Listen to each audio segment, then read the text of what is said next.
증인으로 삽시다라는 제목으로 함께 말씀을 듣기를 원합니다. 우리 좌우 앞뒤 보시면서 한번 인사합시다. 한 주간 잘 지내셨습니까? 반갑습니다. 잘 오셨습니다.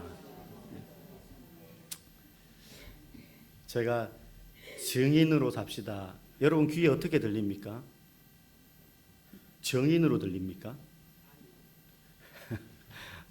제가 증인이라고 하는데 저희 애들이 자꾸 아빠 정인 아니고 증인 이러더라고요. 네. 증인으로 살아야 됩니다. 요즘 사람들은 천국이니 뭐 지옥이니 그래서 복음 안에 이제 그 내용이 있죠. 뭐 이런 이야기하면 믿지 않습니다. 네. 아마 우리 중에도 그런 분이 있을 거예요. 네. 한마디로 복음은 허무맹랑한 것이다 이렇게 생각하는 거죠. 그런데 그런 분들하고 대화를 해보면 발견할 수 있는 한 가지 사실이 있는데 뭐 천국 지옥 그런 게 어딨어 하는 사람들의 마음에도 그래도 혹시 내가 지옥에 갈지 모른다는 두려움이 잠재되어 있다는 걸 대화를 해보면 알 수가 있어요. 그래서 오히려 지옥을 더 완강하게 민감하게 그런 게 어딨어 이렇게 부인하는 건지 모르겠어요. 옛날에 유명한 철학자 플라톤 아마 들어보셨을 거예요. 플라톤도 이런 말을 했어요. 누가 감옥이 없기를 제일 바라겠는가? 바로 거기 가야 될 사람들이다. 죄 지어서 감옥에 갈지도 모른다는 두려움에 있는 사람들이 감옥이 없기를 제일 원하는 사람들이라는 거죠. 이게 인간 안에 있는 본능이라는 거예요. 그래서 사람들은 지옥이 있니 천국이 있니 뭐 그런 사실 진실 여부와는 상관없이 그게 없다고 말하는 사람들도 그게 없다는 증거가 없어요. 자신들한테. 그죠? 그 사실 여부와 관계없이 지옥이 없기를 바란다는 거예요. 그런데 지옥은 사람이 부인한다고 해서 없어지는 그런 곳이 아닙니다. 지옥의 존재는 성경이 증거하고 양심이 증언하고 있기 때문입니다.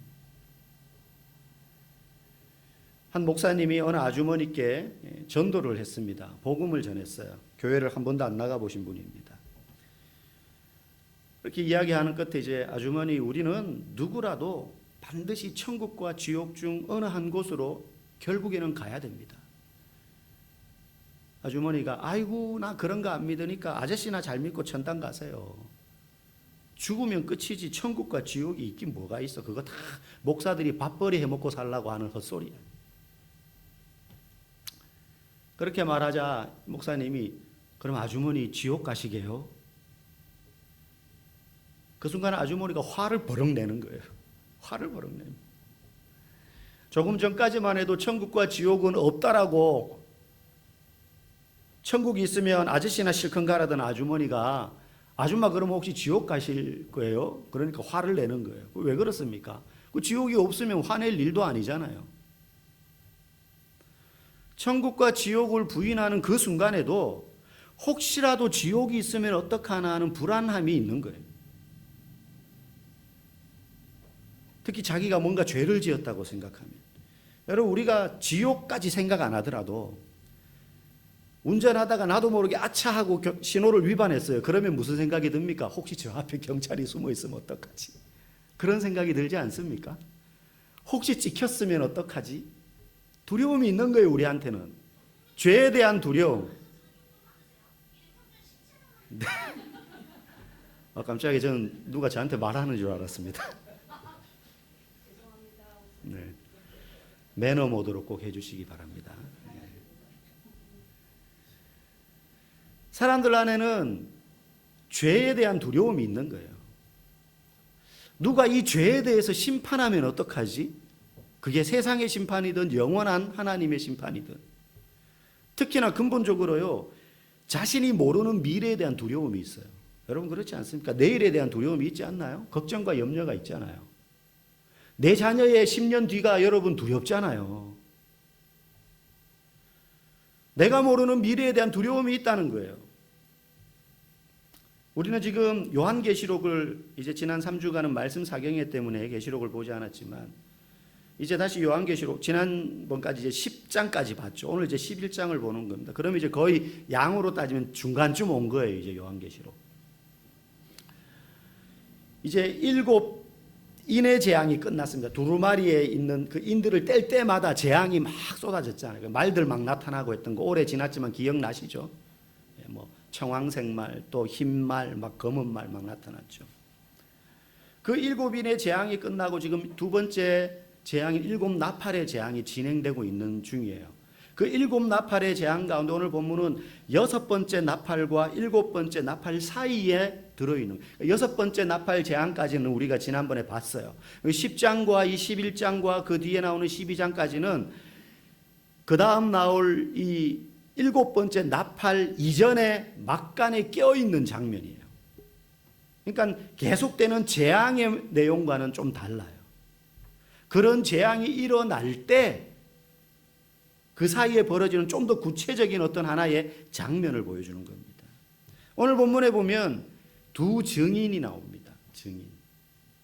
마지막 날 이 재앙들이 계속되는 마지막 대심판의 때, 다시 말하면 천국과 지옥의 갈림길에 모든 인간들이 서게 될 그날이 다가올 때 하나님께서 이 땅의 사람들이 회개할 수 있도록 마지막 기회를 주기 위해서 증인을 보낸다는 거예요. 두 증인. 복음의 증인을 보낸다는 이야기입니다. 이 두 증인은 오늘 본문에 보면 이 땅에 있는 교회와 그리고 이 땅에 있는 성도들이라고 이야기합니다. 이게 두 사람이라는 의미가 아니라 이 땅에 있는 교회와 성도들을 두 증인이라고 성경은 말하고 있어요. 마지막 때 이 땅의 교회와 성도들이 해야 할 일에 대해서 이야기하고 있는데 그게 뭐냐? 복음을 전하는 거예요. 증인이 된다는 건 복음을 전한다는 거예요. 구체적으로 사람들이 자신들의 죄에 대해서 회개하도록 마음속에 있는 내가 지은 살아온 잘못된 삶에 대해서 그게 내가 믿든 안 믿든 하나님이라는 존재든 어떤 대상이든 혹시 그것을 끄집어내어서 최종적으로 심판하면 어떡하지에 대한 두려움이 사람들 안에 다 있는데 그걸 일깨워서 회개하도록 하는 것이 증인의 역할이라는 거예요. 그런데 중요한 건 그렇게 사람들에게 회개하십시오라고 말하기 전에 우리가 먼저 그 회개에 대한 책임, 죄에 대한 책임을 지고 회개해야 된다라고 오늘 본문은 얘기하고 있는 거예요. 여러분, 복음을 한마디로 말하면 내가 듣기 싫어도 들어야만 되는 부모님의 잔소리와 같은 거예요. 듣기 싫어도 들어야 되는 부모님의 잔소리와 같은 거예요. 왜 그렇습니까? 복음의 핵심 여러 가지로 뭐 설명할 수 있지만 사실 복음의 핵심은요, 우리가 정말로 듣기 싫은 내용이에요. 왜? 너희들은 죄인이다 이 말이기 때문에. 이 땅에 사는 모든 인간은 아담 이래로 다 타락한 죄인이다. 구원받을 길이 없다. 전부 그 대가의 죄의 대가대로 죽어야 된다. 그러나 거기에 예수라는 치료약이 있다. 그 예수를 믿어야 살 수 있다. 이게 복음이거든요. 그러니 앞에 죄인이라는 이 소리가 너무 듣기 싫은 거예요. 그래서 예전에 미국의 대부흥기, 영국의 대부흥기를 이끌었던 조나단 에드워드 목사님 같은 분이 순회 전도 집회를 하러 다니면 이분은 설교 때마다 회개하라고 외치거든요. 그러면서 거기에 모인 회중들이 지었던 죄, 술에 중독되고 노름에 중독되고 사람 패고 여인을 패고 가정을 깨고 바람 피우고 돈 훔치고 뭐 이런 모든 죄에 대해서 막 꾸짖어요. 그런데 그냥 말하는 정도, 제가 말하면 그냥 내용으로 말소리로 들리지만 그분은 이 영역이 있으니까 말을 하면 거기 앉아서 듣는 사람들이 좋은 소리 들으러 왔다가요, 그 소리에 무서워가지고 벌벌벌벌 떨었어요. 그 조나단 에드워드 목사님의 집회 기록물에 보면, 그 당시의 기사들 보면, 그래서 목사님이 설교를 하면 앉아있는 사람들이 무릎을 덜덜덜덜 떨면서 자기가 지옥 문 앞에 있는 것처럼 느껴지는 거예요. 그래서 의자에 앉아있지 못하고 전부 흙바닥에 무릎을 꿇고 머리를 감싸고 막 울어요. 심지어 어떤 사람은 자신들의 죄에 대해서 꾸짖는 그 설교가 듣기 싫어가지고 너무 괴로워서 총을 가지고 와서 강단에다가 총을 쏠 때도 있었어요. 그래서 어떤 지역에 가면 앞에 철판으로 가려놓고 이분이 설교를 했다 그래요. 듣기 싫은 거죠, 복음의 내용이. 천국이나 지옥에 가야 됩니다. 그러면 천국 갈 걸 생각하면 즐거워야 되는데 전부 지옥 갈지도 모른다 그러니까 기분 나쁜 거예요. 그런데 듣기 싫다고 귀 막으면 나에게 돌이킬 수 없는 손해가 발생하는 것이 복음입니다. 노아의 홍수가 임하기 전에 사람들에게 전해진 복음은 하나님이 사람들의 죄에 대해서 물로 심판하실 것이다. 그러니 전부 방주로 들어가라라는 메시지였어요. 그게 복음이었습니다. 그런데 그 복음을 듣고 방주에 들어간 사람은 노아의 가족 8명밖에 없었어요. 소돔과 고모라를 심판하실 때도 이 성을 죄 때문에 불과 유황으로 멸망시킬 거다. 빨리 이 성에서 피해라. 그게 복음이었지만 그때도 복음을 듣고 그 성에서 떠났던 사람은 롯과 그의 2 자녀밖에 없어요. 이 세대도 마찬가지입니다. 여러분, 우리가 이 세상을 살면서도 우리는 지금 당장 오늘 내일 일만을 생각하며 살지 않습니다. 여러분, 열심히 일하는 이유가 무엇입니까? 내일을 준비하는 거잖아요. 내년을 준비하고 내가 은퇴한 노후를 준비하기 위해서 지금 열심히 사는 것 아니겠습니까? 10년, 20년 뒤를 염려해서 지금 연금 들고 보험 들고 저축하고 열심히 돈을 모으는 것 아니겠어요? 열심히 건강관리하는 것 아니겠어요? 왜냐하면 지금 당장보다 내일이 더 중요하고 내년이 더 중요하고 장래가 더 중요하다는 걸 우리가 알기 때문입니다. 그런데 그것도 기껏해야 그렇게 평생을 공부하고 일해가지고 준비하는 것도요, 내가 은퇴하고 나서 길어야 20년, 30년만 보장해 주는 거예요. 우리는 더 멀리 봐야 돼요. 더 먼 장래를 염려해야 됩니다. 기껏 20년, 30년 뒤의 인생을 보장받기 위해서 이 땅에서 열심히 사는 정도가 아니라 언젠가 임할 영원한 심판, 그 심판의 끝은 없어요. 시작은 있지만 끝은 없어요. 그 이후의 영원한 삶에 대해서도 우리는 준비해야 된다는 것입니다. 복음이 말하는 게 그거예요. 성경은 분명히 마지막 때가 임한다라고 말합니다. 오늘 우리 1절 2절 말씀 한번 읽어보겠습니다. 시작. 또 내게 지팡이 같은 갈대를 주며 말하기를 일어나서 하나님의 성전과 제단과 그 안에서 경배하는 자들을 측량하되 성전 바깥 마당은 측량하지 말고 그냥 두라. 이것은 이방인에게 주었은즉 그들이 거룩한 성을 42달 동안 짓밟으리라. 이게 무슨 말이냐면 지금 요한이 이제 계속 환상을 보는 겁니다. 힘센 천사가 나타나서 앞에 우리가 본 10장에서는 두루마리를 전해주었고 오늘 이제 지금 읽은 11장에는 지팡이 같은 이렇게 곧은 갈대를 줬다. 이 갈대는 그 당시에 자 대신 측량하는 도구로 쓰는 갈대였어요. 자 대신. 그래서 보통 일정한 길이의 갈대가 있어요. 그걸로 이제 자 대신 이 갈대가 갈대로 이제 길이를 재는 거였죠. 근데 그걸 주면서 성전을 측량하라는 거예요. 제단도 측량하라는 거예요. 성전 바깥 마당을 제외한 부분들을 다 측량하라는 겁니다. 여러분, 성령을 측량한다는 것은 여러분 측량은 건축할 때 하는 가장 중요한 기초 작업입니다. 길이, 높이, 깊이, 폭 이걸 재야지 되는 것 아니겠습니까? 그 말은 새로 집을 짓는 걸 말해요. 측량한다는 건. 그래서 마지막 때에 이 땅의 교회들을 하나님이 다시 세우시고 굳건하게 보호하시겠다라는 의미가 측량한다는 의미예요. 왜 보호하십니까? 이 땅의 교회를. 교회가 특별해서입니까? 교회가 잘나고 성도들이 예뻐서 보호하시는 게 아니라 해야 할 일이 있기 때문입니다. 증인으로서 해야 할 일이 있기 때문에 보호하는 거예요. 2절에 보니까 성전 바깥 마당은 제외하고 성전과 그 제단을 측량하라 그래요. 성전 바깥 마당은 이방인들에게 주었고 그리고 그 성은 예루살렘 성을 말하죠. 42달 동안 짓밟을 것이다. 그 이방인들이. 여러분, 성전이 어떻게 생겼느냐? 우리 화면 한번 보여주세요. 그 다음 화면. 이게 이제 성전 모형인데 중간에 이제 성전 건물이에요. 그리고 양쪽에 보면 공터가 있죠. 크게. 그 맨 끝에 이렇게 담으로 둘러싸여 있지 않습니까? 그 양쪽 공터가 이방인의 뜰이에요. 이방인들 중에 이방인들은 거기까지만 들어올 수 있어요. 더 이상 못 들어와요. 안으로. 그러니까 이방인의 뜰이에요.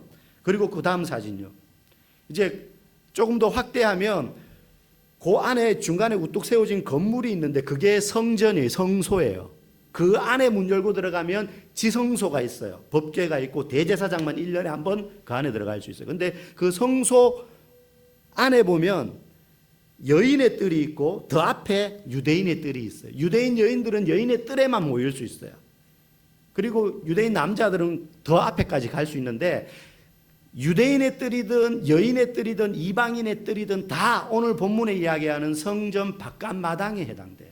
이건 다 이방인들에게 짓밟힐 거라고 지금 예언하고 성전만 지금 갈대로 측량하라는 거예요. 그 성전이 교회를 말해요.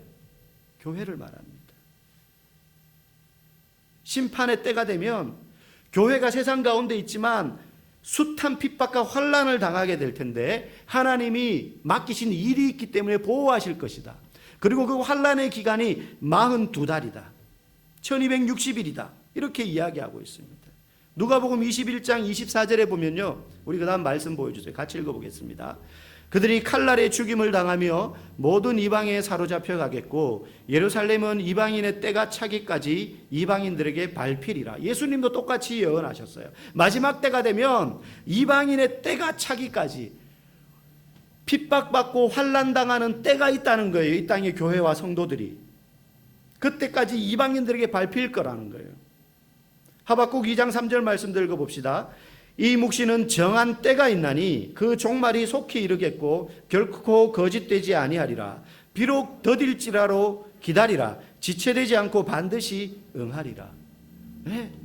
교회가 이 땅에서 마지막 심판 때가 되면 환난과 핍박을 당하지만 정해진 기간 동안이라는 거예요. 때가 있다는 거예요. 그리고 그때 그 기간 동안 하나님이 그 교회를 청량하게 하신 것처럼 지키신다는 거예요. 왜? 해야 될 일이 있기 때문에. 복음을 전하는 증인이 되어야 되기 때문에. 그저 보호 자체가 목적이 아닙니다. 해야 될 일이 있기 때문에 지킨다는 거예요. 이 땅의 교회와 성도들을. 복음을 전하는 거예요. 그럼 어떻게 복음을 전해야 되느냐? 우리 3절 4절 말씀 읽겠습니다. 내가 나의 두 증인에게 권세를 주리니 그들이 굵은 베옷을 입고 1260일을 예언하리라. 그들은 이 땅의 주 앞에 서 있는 두 감람나무와 두 촛대니.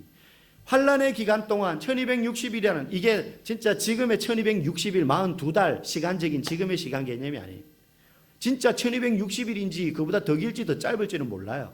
정해진 기간이 있다는 거예요. 그 기간 동안 두 증인 곧 교회와 성도들이 증인으로서 복음을 전하는데 굵은 베옷을 입고 전하라는 거예요.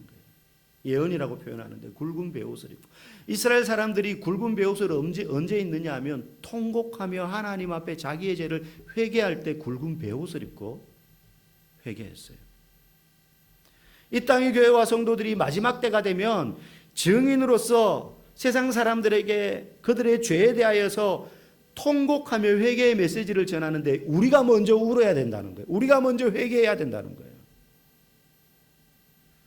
여러분 가끔 지하철에 보면 예수천당 불신지옥 막 이렇게 막 붙이고 막 이렇게 외치고 걸어 다니는 분들이 있죠. 공격적으로 막 팻말이나 조끼 입고 그렇게 전도하는 분들이 있습니다. 뭐 그렇게 하는 분들도 있을 수 있지만 우리 모두가 그런 식으로 할 수는 없잖아요. 일상에서 우리는 일하면서 살아야 되고 공부해야 되고 사업장에서 여러분 그런 조끼 입고 가가지고 장사할 수 없잖아요. 여러분 복음을 전한다는 것은 뭐 여러 방법이 있겠지만 가장 우리가 살아가면서 복음을 전할 수 있는 방법은요, 우리가 이 땅에서 살아가는 모습을 통해서 전하는 것입니다. 어떻게 해요? 이 세상의 죄에 대해서 우리가 먼저 회개하는 모습으로 살아가는 거예요. 이 세상의 빛과 소금이 되는 삶을 사는 것입니다. 이놈의 세상, 예수 믿지 않는 것들을 확 빨리 예수님 오셔가지고 심판해가지고 다 망해버렸으면 좋겠어. 이럴 게 아니라 한 영혼이라도 더 하나님께로 돌아오기를 원하는 마음으로 아버지의 마음을 가지고 내가 아는 교회를 다니지 않는 그 사람, 내 곁에 있는 우리 거르치의 그 사장님, 내가 알고 있는 이웃집 언니, 내 친구, 그들에게요 빛이 되고 소금이 되는 생활을 해야 되는 것입니다. 상대를 존중할 줄 아는 겸손한 태도를 가져야 돼요. 세상 사람들의 삶에 공감을 표해 줄 줄 아는 상식과 이성적인 언어 생활이 우리에게 있어야 돼요. 여러분 교회인들 가운데에 밖에서는 직급이 안 되고 뭐 돈이 적고 그러니까 그렇게 사람들에게 내거리고 물건 하나라도 더 팔아야 되고 돈을 벌어야 되니까 열심히 겸손하게 생활하는데, 교회만 오면 그렇게 권세를 부리는 사람들이 있어요. 내가 집사인데, 내가 이 교회 개척 멤버인데, 내가 순장인데. 여러분이 그렇다는 게 아니라 그럴 수 있어요. 여러분, 겸손한 태도가 중요합니다. 세상 사람들의 그 삶에 공감해 줄 아는 상식과 이성적인 언어 생활이 중요합니다. 이걸 좀 쉽게 설명하면, 울어야 될 때 같이 울어주고 웃어야 될 때 같이 웃어줄 줄 알아야 돼요. 그러면서 동시에 우리가 이 땅에 소망을 두고 사는 사람이 아니라 하나님 나라에 소망을 두고 사는 사람이라는 확신을 가지고 사는 거예요. 그게 복음을 증거하는 삶입니다. 증인으로서의. 성경을 잘 설명해 주지 못해도 괜찮아요. 저와 여러분들이 증인으로서 살아가기를 원합니다. 하나님이 마지막에 우리를 부르실 때 저를 목사로 부르지 않습니다. 여러분을 권사로 부르시지 않습니다. 똑같은 한 양으로 부르시는데, 너는 목사로서 얼마나 복음을 증거하는 증인의 삶을 살았냐? 더 무겁게 따지실 거예요. 너는 평생 엄마 뱃속에서부터 예수를 믿었던 모태신앙인인데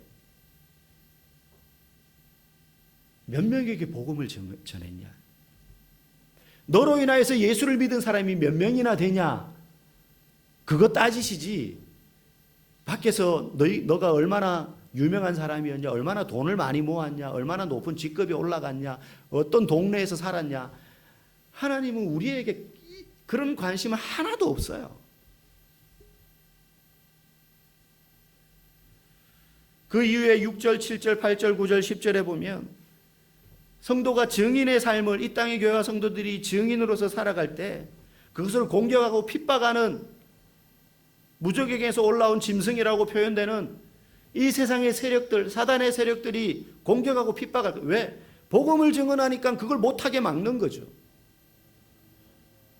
어떤 사람은요, 목사님, 저는 정말 하나님이 도우셔서요, 가정에 어려움도 하나도 없고요, 늘 편안하고요, 하는 일마다 다 잘 돼요. 여러분, 조심해야 됩니다. 뒤집어서 설명하면 그 사람은 마귀가 싫어할 만한 짓을 하나도 안 하고 사는 거예요. 너무 편안해. 큰 걱정이 없어요. 그 사람은 아무것도 안 하고 있는 거예요. 증인으로서 살지 않고 있기 때문에 마귀가 건들 필요도 없는 겁니다. 제대로 예수 믿으려고 몸부림치는 교회와 성도는 사단이요, 너무 잘 알아서 절대 가만두지 않습니다. 절대 가만두지 않습니다. 오늘 그 뒤에 7절, 9절, 10절 말씀이 그래요. 무적행에서 올라온 짐승이 그들을 죽인다는 거예요. 왜? 그들이 전하는 말이 두렵거든요. 듣기 싫거든요. 그리고 그들을 죽여놓고 사흘 반 동안 장사도 지내지 않고 깔깔거리며 조롱한다고 오늘 본문은 이야기합니다. 복음을 전하는 교회와 성도들에 대하여서 사탄의 세력은 순순히 물러나지 않을 겁니다. 역사 가운데 이미 그러하듯이 많은 순교자들이 앞으로도 나타날 것입니다. 여러분, 우리는 종교의 자유가 있는 나라에 살지만 지금도 그렇지 못한 곳에서는 예수 믿는 것 때문에 주일날 교회 가는 동안 죽어요. 화염병에 맞아서 길거리에서 타 죽습니다. 크리스천이라는 게 발각되면. 때로는 그렇게 고난을 당하는 성도들과 교회를 보면서 그들은 비웃을 것입니다. 마지막 때가 되면 그런 날이 더 임할 것입니다. 그들은 즐거워할 것입니다. 그런데 여러분, 두려워하지 마십시오. 여러분, 이 세상에 사는 사람들도, 믿음 없는 사람들도요, 자기가 옳은 일을 한다는 신념 아래 목숨까지 기꺼이 내던집니다. 우리가 소위 말하는 누구 열사 이런 사람들 있잖아요. 전태일 열사 이런 사람들 있잖아요. 노동자들을 위해서 몸에 기름 붓고 불 붙여가지고 그렇게 자기의 몸을 불태우잖아요. 이 세상에서 옳다라고 생각하는 신념 때문에라도. 여러분, 복음은 그것보다 더 가치 있는 것입니다. 사람들을 살리는 거예요. 영원한 생명을 주는 것입니다. 그렇기 때문에 교회가 교회로서 저와 여러분이 성도로서 예수를 전하면서 인생을 살다가 핍박을 당하고 어려움 당하고 조롱당하는 것을 여러분 두려워하지 마십시오. 조롱하라고 하십시오. 공격하라고 하십시오. 웃으라고 하십시오. 우리는 증인으로서 해야 될 일을 하면 되는 것입니다. 어떤 사람, 그런 사람 봤습니다.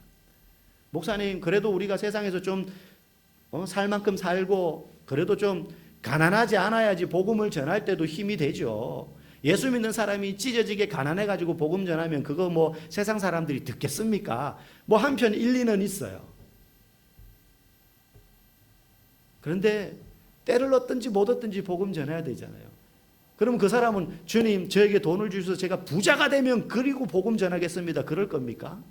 아닙니다. 예수님이 제자 삼은 12명 다 가난한 사람들이었어요. 요즘으로 말하면 못 배워 먹은 사람들이었어요. 조롱받던 사람들이었어요. 세리, 어부. 우리는 우리 일 지금 하면 되는 거예요. 여러분, 지옥은 어떻게 하면 가는 줄 아세요? 지금 여기 벌써 눈 감고 천국 가시려는 분들이 있는 것 같은데 몇 명. 여러분, 지옥은 어떻게 하면 가는 줄 아세요? 아무것도 안 하면 그냥 갑니다.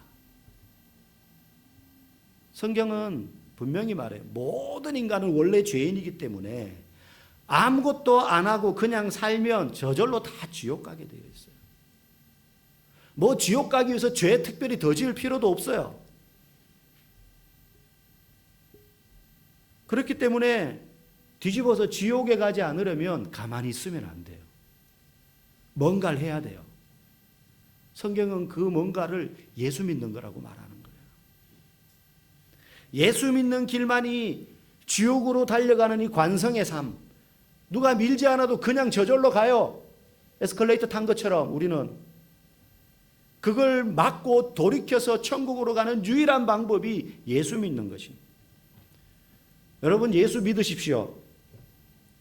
여러분 예수 믿으십시오.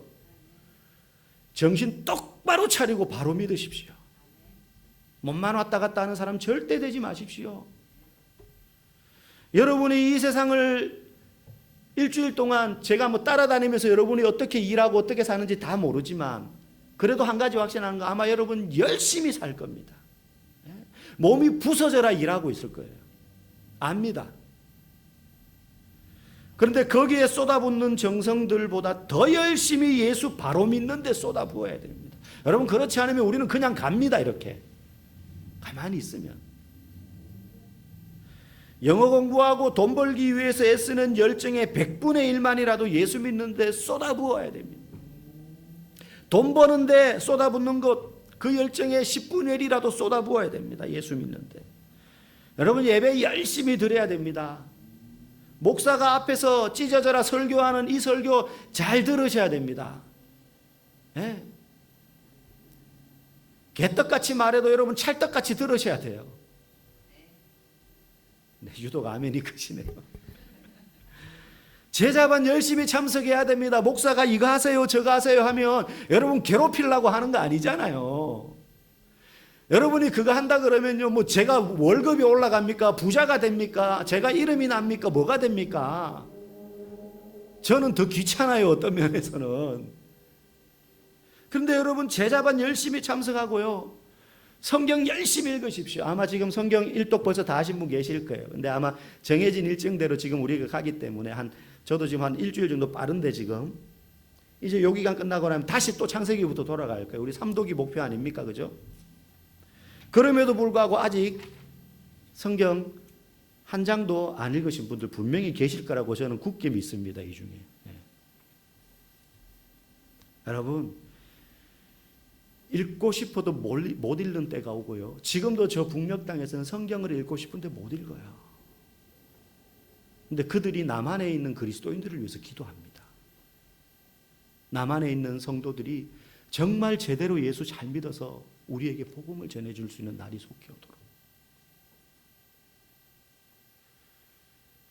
그리고 온유와 겸손과 사랑으로 복음을 전해야 되는 거예요. 여러분, 성도가 나를 위해서만 교회 다닌다. 아까 우리 윤 집사님도 그렇게 기도하셨지만 나를 위해서만 교회 다닌다면 그게 무슨 성도이겠습니까? 초대교회 성도들이 예수 믿는 거 드러나면 같은 동족에게도 핍박받는데 그럼에도 불구하고 왜 전도했습니까? 막 두들겨 맞으면서 스데반은 돌에 맞아가지고 그 자리에서 순교까지 하면서 그냥 조용히 자기만 믿어도 되는데 그것도 돼요. 복된 일이잖아요. 근데 그럼에도 불구하고 위험을 무릅쓰고 그들은 예수님을 전했어요. 그게 그리스도인의 책임이고 먼저 믿은 자의 사명이기 때문입니다.